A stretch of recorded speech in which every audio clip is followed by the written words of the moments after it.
प्रसार भारती अभिलेखागार की प्रस्तुति सदाबहार सुनहरे दौर का अनमोल खजाना।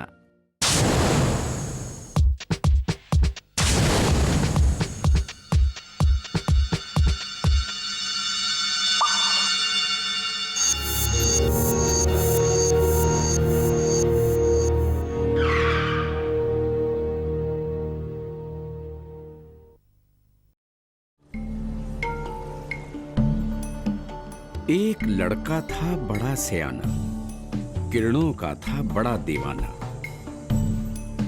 अक्सर मुट्ठी में बंद करता, सूरज की किरणों को पढ़ता।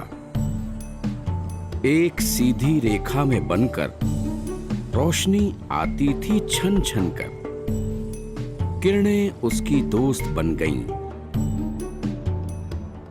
आगे की भी खोज बन गई।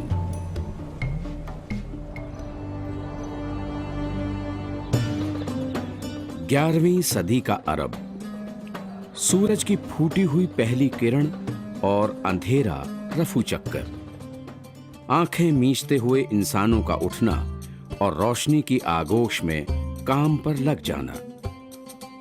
अब सब चीज साफ साफ दिखाई देने लगी है। लेकिन अंधेरे और उजाले की इस लुकाछिपी के बीच इंसान को ये सवाल हमेशा सालता था कि हम चीजें देख कैसे लेते हैं। क्या दृष्टि हमारी आंखों से निकलती है, या फिर बाहर की कोई चीज हमारी आंखों में दाखिल होकर दृष्टि पैदा करती है।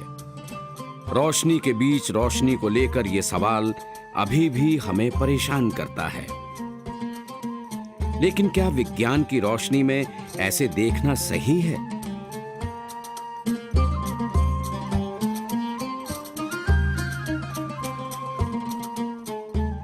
विज्ञान एक पेड़ है ऐसा, फल देता है सदा एक सा।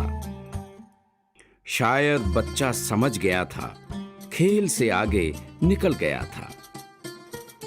किरणों के विज्ञान के आगे नजर का धोखा काम ना आए। किरणें रास्ता भटक गई हैं या फिर नजरें अटक गई हैं। बस विज्ञान का नाम लिया, अब कुछ करने को ठान लिया। अब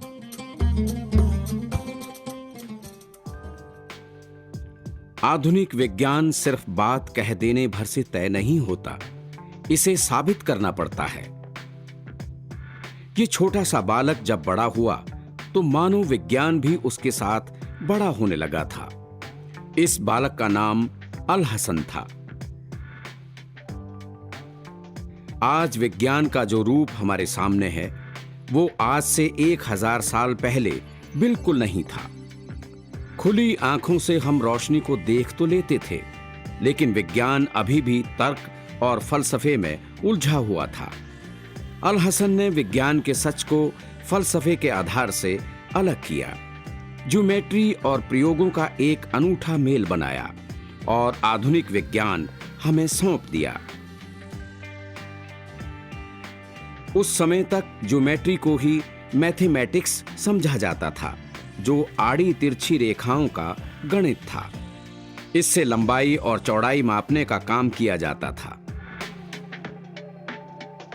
हर इंसान की तरह वे भी रोशनी के बीच रोशनी के रहस्यों से घिरे रहते थे। जब अंधेरे से वे जगते थे तो दरवाजे की झिर्रियों से उन्हें रोशनी की सीधी रेखा मानो खालिस ज्योमेट्री की तर्ज पर आती दिखाई देती थी। उस प्रकाश में उन्हें धूल कण दिखते थे जो उस रेखा के बाहर नहीं दिखते थे। तो रोशनी सीधी रेखा में कैसे पैदा होती है?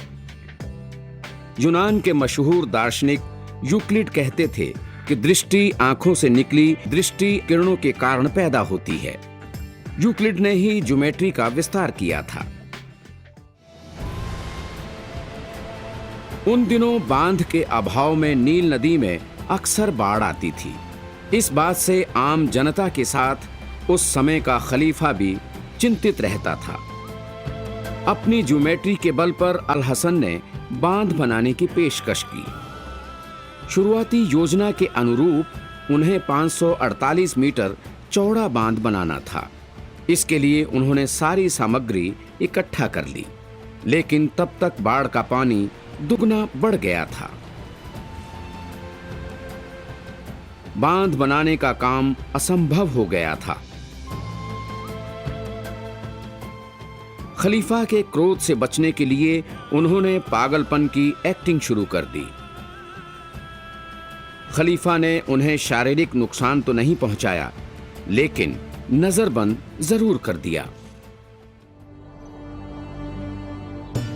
नजरबंदी के इस पड़ाव पर अल हसन ने नजर को अपना हथियार बनाया और सारा जीवन इसी नजर को नजर कर दिया। बचपन में दरवाजे की झिर्रियों से जो प्रकाश सीधी रेखा में उन्हें दिखाई देता था, वही हालत यहां भी थी। उनके अंदर का वैज्ञानिक जाग गया और उन्होंने प्रयोग करने की ठान ली। उन्होंने एक ट्यूब लिया, एक मोमबत्ती जलाई और ट्यूब से उन्होंने मोमबत्ती की लौ को देखा। इसके बाद उन्होंने ट्यूब का मोमबत्ती की तरफ वाला सिरा बंद कर दिया, सिर्फ ये जानने के लिए कि क्या सीधी रेखा के अलावा भी प्रकाश का कोई और रास्ता है। अब उन्होंने मोमबत्ती के निचले हिस्से को देखा। ट्यूब में बिल्कुल अंधेरा था। उनके इस प्रयोग से प्रकाश की सीधी रेखा में चलने वाली बात साबित हो गई।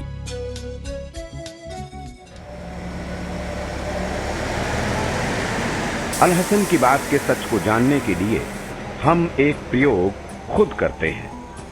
एक रेलगाड़ी की यात्रा करते हैं। हरे भरे पेड़ों को पीछे छोड़ती ये रेलगाड़ी एकाएक एक सुरंग में घुस जाती है। ट्रेन से बाहर हमें कुछ नहीं दिखाई दे रहा, जबकि सुरंग से निकलने का रास्ता तो है। ऐसा इसलिए क्योंकि सुरंग का रास्ता घुमावदार है और प्रकाश कभी भी घूमकर नहीं आता। अरे, अब रास्ता सीधा हो गया और सामने ही सुरंग का अगला सिरा नजर आ रहा है। प्रयोग का रास्ता भले ही कठिन हो, लेकिन विज्ञान का सिरा यहीं से निकलता है। यहां अल हसन ने यूक्लिड की बात को खारिज करते हुए यह कहा कि अगर दृष्टि किरणें आंखों से निकलती हैं, तो इतनी जल्दी वो अरबों खरबों मील तारों तक कैसे पहुंच जाती हैं। आज हम इस बात को बेहतर ढंग से जानते हैं कि सूर्य का प्रकाश जमीन पर 8 मिनट में आता है। अगर प्रकाश सचमुच हमारी आंखों से निकलता, तो एक ही झटके में हम चांद तारे कैसे देख लेते हैं। प्रकाश एक सीधी रेखा में चलता है। अब ये बात साबित हो गई थी, लेकिन विडंबना ये थी कि संसार का पहला प्रयोग एक जेल की चारदीवारी के अंदर हुआ।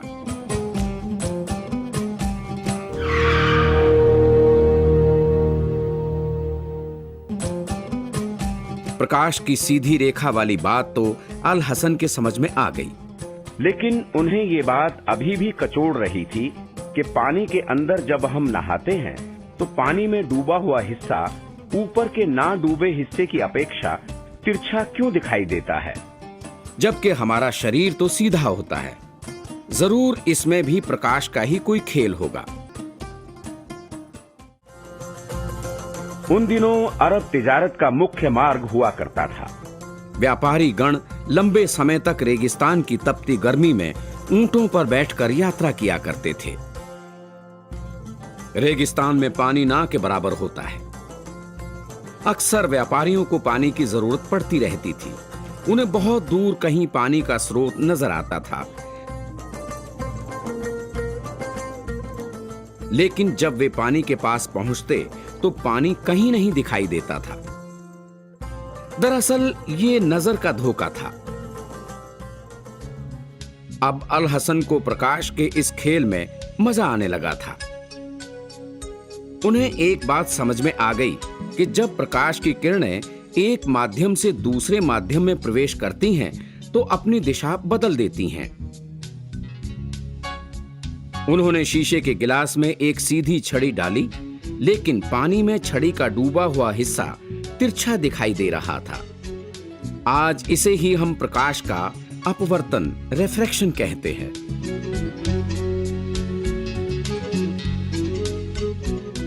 लेकिन रेगिस्तान में तो कोई और माध्यम नहीं होता, सिर्फ हवा ही होती है। ऐसे में ये रिफ्रैक्शन कैसे काम करता है? दरअसल तपते हुए रेगिस्तान में जमीन के पास की हवा काफी गर्म होती है, लेकिन जैसे ही ये ऊपर की ओर उठती है तो ठंडी होने लगती है। जब किसी पेड़ के ऊपरी हिस्से की प्रकाश किरणें नीचे गर्म हवाओं के संपर्क में आती हैं तो तिरछी हो जाती हैं। यानी प्रकाश जब अधिक घनत्व वाले माध्यम से कम घनत्व वाले माध्यम में चलता है तो अपनी दिशा बदल देता है। इससे पेड़ के ऊपरी हिस्से का प्रतिबिंब जमीन पर बनता है और दूर से हमें वहां पानी का एहसास होता है। इस प्रक्रिया में अल हसन ने ज्योमेट्री का सहारा लेकर आड़ी तिरछी रेखाओं से प्रकाश की किरणों की सीधाई मापी थी, जो उनकी मशहूर पुस्तक किताबुल मुनाजिर में उपलब्ध है। लेकिन अल हसन इन सब प्रयोगों से साबित क्या करना चाहते थे? अगर यूक्लिड का तर्क गलत था तो कौन सी बड़ी बात कह दी अल हसन ने? दरअसल अल हसन मानते थे कि सच की तह में जाने के लिए वैज्ञानिक पद्धति का सहारा लेना होगा। चीजों पर यूं ही यकीन नहीं करना चाहिए, खुद प्रयोग करके देखना चाहिए। अपनी पुस्तक किताबुल मुनाजिर में उन्होंने वैज्ञानिक पद्धति का एक खाका बनाया है, जिसे ऐसे समझा जा सकता है। पहले एक नजरिए का विकास, जैसे प्रकाश किरणें सीधी रेखा में चलती हैं। अब इस बात का गहराई से परीक्षण जरूरी है, जिसे सिर्फ प्रयोग से साबित किया जा सकता है।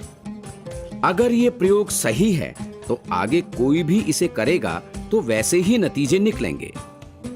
फिर इन नतीजों का सही विश्लेषण जरूरी है। आधुनिक विज्ञान का आधार इसी बुनियाद पर टिका है। इसी वैज्ञानिक पद्धति का इस्तेमाल कर अल हसन ने एरिस्टोटल के इस सिद्धांत का भी खंडन किया कि दृष्टि के पैदा होने का कारण किसी भौतिक चीज का हमारी आंखों से टकराना है। अल हसन ने फौरन ही सूरज का उदाहरण दिया कि अगर ऐसा होता तो हमारी आंखें सूरज की रोशनी को बर्दाश्त कर लेती। आगे वो इसकी व्याख्या इस तरह करते हैं कि प्रकाश हर रोशन चीज से होकर हमारी आंखों तक पहुंचता है। यहां उन्होंने प्रकाश को प्राइमरी और सेकेंडरी रूपों में बांटा है। प्राइमरी प्रकाश का जरिया सूरज, तारे और मोमबत्ती है, जिनसे निकलकर प्रकाश पहाड़ों, मैदानों और जीव जंतुओं में फैलता है। तो वो प्रकाश उन चीजों से रिफ्लेक्ट होकर हमारी आंखों में आता है, जिससे हमें वे चीजें दिखाई देती हैं।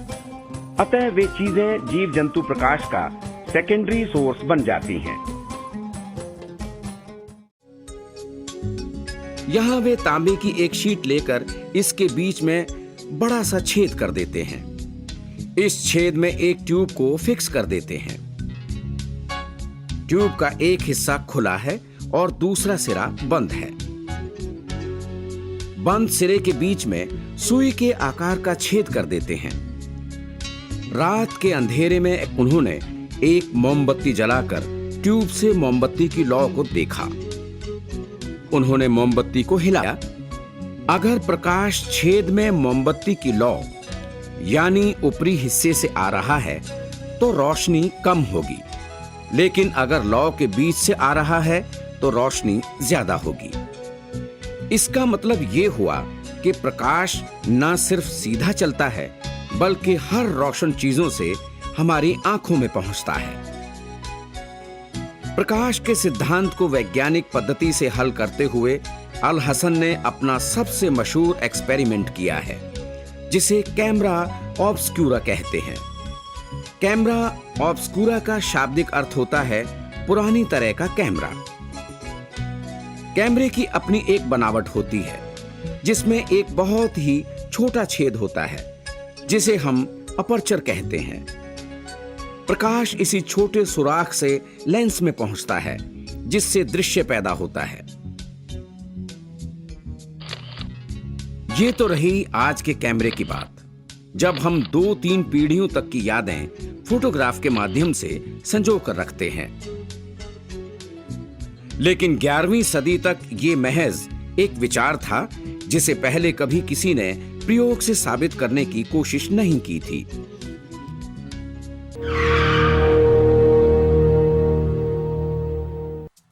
अल हसन कहते हैं कि प्रकाश के द्वारा स्क्रीन पर जो भी दृश्य पैदा होता है वो दरअसल अपर्चर की दूसरी तरफ पैदा होता है, वो भी एक सीधी रेखा में। इसके लिए उन्होंने एक खास जगह पर कई सारे लालटेन लटका दिए। इन सारे लालटेनों के सामने एक दीवार में छोटा सा सुराख कर दिया, जहां से एक अंधेरा कमरा दिखता था। अंधेरे कमरे में सुराख के ठीक दूसरी तरफ एक दीवार यानी स्क्रीन थी। अब उन्होंने देखा कि दीवार पर तीनों लालटेनों का प्रतिबिंब दिखाई दे रहा था, पर ये क्या, सारे प्रतिबिंब तो उल्टे दिख रहे हैं। फिर उन्होंने बाईं ओर की एक लालटेन हटाई तो उनके आश्चर्य का ठिकाना ना था, क्योंकि दीवार से दाईं ओर की लालटेन का प्रतिबिंब गायब हो गया था। फिर उन्होंने दाईं ओर की लालटेन हटाई तो बाईं ओर का प्रतिबिंब गायब हो गया था। अगर सिर्फ एक लालटेन जलता था तो बाकी दृश्य गायब हो जाते थे। इसी तरह दूसरे लालटेन को बुझा दिया जाता तो बाकी जलते हुए लालटेनों का दृश्य वहां बनता। उन्होंने ये प्रयोग बार बार किया। दीवार के सुराख तक तो सारे लालटेनों का प्रकाश एक साथ पहुंच रहा था, लेकिन सुराख के अंदर जाते ही उनका प्रकाश सीधी रेखा में बिखर जाता और स्क्रीन पर कई दृश्य उभरते। इस प्रयोग से यह साबित हुआ कि प्रकाश की एक निश्चित गति होती है। कैमरा ऑब्स्क्यूरा के इस प्रयोग से न सिर्फ इस बात का खुलासा हुआ कि प्रकाश किरणें सीधी रेखा में चलती हैं, बल्कि ये भी पता चला कि सूर्य ग्रहण के समय सूर्य का आकार आधे चांद की तरह हो जाता है। ऐसा उन्होंने तब अनुभव किया जब उन्होंने सूर्य ग्रहण के वक्त खिड़की के कपाट में एक छोटा सा छेद किया और उसके सामने दीवार पर जो भी दृश्य पैदा हो रहा था वो बड़ा ही विचित्र था। सूर्य कटे हुए चांद की तरह दिख रहा था। पिनहोल कैमरा या कैमरा ऑब्स्क्यूरा के इस प्रयोग में अल हसन ने गणित का खूब इस्तेमाल किया। लालटेन से उपजी प्रकाश की सीधी रेखा को कागज पर उसी तरह उतारा जैसा प्रयोग में दिख रहा था। अल हसन न सिर्फ प्रयोग करने वाले पहले वैज्ञानिक थे, बल्कि पहली बार उन्होंने ही प्रयोगों में ज्योमेट्री का इस्तेमाल भी किया। कैमरा ऑब्स्क्यूरा के इस महान प्रयोग के बाद आधुनिक विज्ञान को एक नई दिशा मिल गई और बाद में इसी को आधार बनाकर फोटोग्राफी का आविष्कार हुआ। इस पूरी प्रक्रिया में अल हसन ने आंख की बनावट को भी पकड़ लिया। वो कहते हैं कि जिस तरह कैमरा ऑब्स्क्यूरा में दृश्य छेद यानी अपर्चर में नहीं बल्कि अंधेरे कमरे की दीवार पर बनते हैं, ठीक वैसे ही जब प्रकाश की किरणें हमारी आंखों में घुसती हैं तो दृश्य आंखों में बनते हैं। प्रकाश, दृष्टि और ज्योमेट्री का ऐसा महामिलन उस समय के हिसाब से अकल्पनीय लगता है, जब आधुनिक विज्ञान का जन्म नहीं हुआ था। या ऐसा भी कहा जा सकता है कि आधुनिक विज्ञान का जन्म यहीं से हुआ था। जब 13वीं सदी में किताबुल मुनाजिर का अनुवाद लैटिन भाषा में हुआ तो ये संकेत था आने वाले विज्ञान की दिशा तय होने का। अरब के रेगिस्तान से निकलकर ज्ञान का प्रकाश और प्रकाश का ज्ञान सीधे यूरोप की प्रयोगशाला में पहुंचा,